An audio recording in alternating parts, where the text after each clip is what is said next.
He also quoted a Quranic verse, La ikraha fid din, which means there is no compulsion in religion. Compulsion is worthless. At the point of the gun or the knife, you force somebody to say, read the Shahada, the Kalima, the Creed of Islam, and the man is forced to read. What is it worth? Nothing. There is no compulsion in religion. But the insinuation is that the Muslims were doing compulsion. I said, look, my brother, Sharosh, you are a proof that the Muslims didn't use any compulsion for 1,400 years.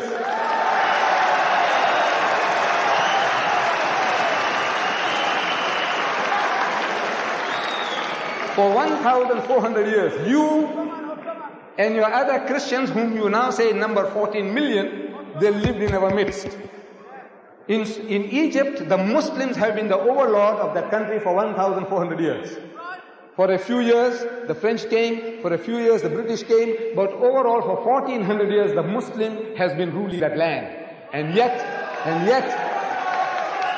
today, you can boast there are 10 million Coptic Christians in Egypt. If there was compulsion of any kind, there would not have been a single Christian left in the country.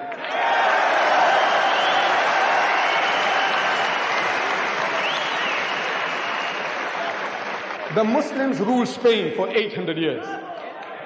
800 years. Because we failed to deliver the message, we were kicked out. We were kicked out.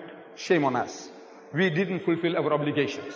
But if they had used any type of force, even economic force, for 800 years, there would not have been a single Christian left in the country.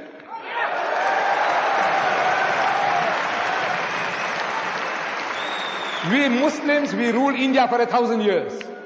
But after 1,000 years of Muslim rule, eventually when partition takes place, the Muslim gets 1/4, the Hindu gets 3/4. Why? Because we didn't do the job. We didn't use any compulsion.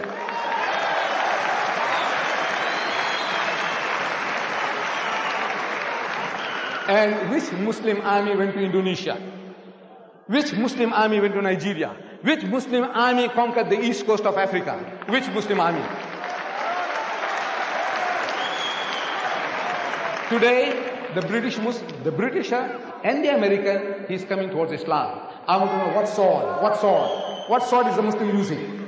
The sword of the intellect.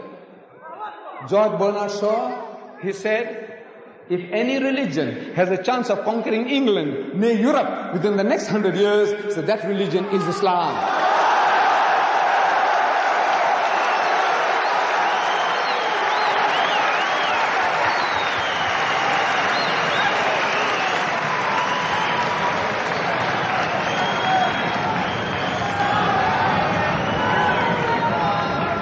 Look,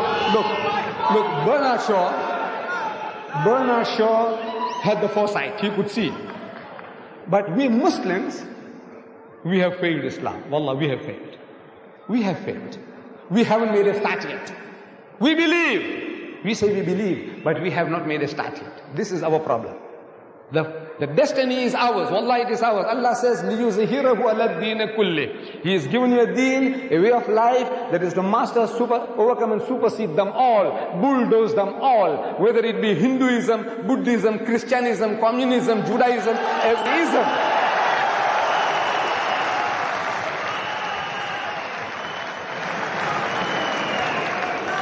Sword. I'm asking, what sword? Thomas Carlyle in 1840, he delivered a series of lectures here in the UK. In England, Thomas Carlyle, one of the greatest thinkers of the past century. Thomas Carlyle. And he says, the sword. He said, the sword indeed. But where will you get your sword?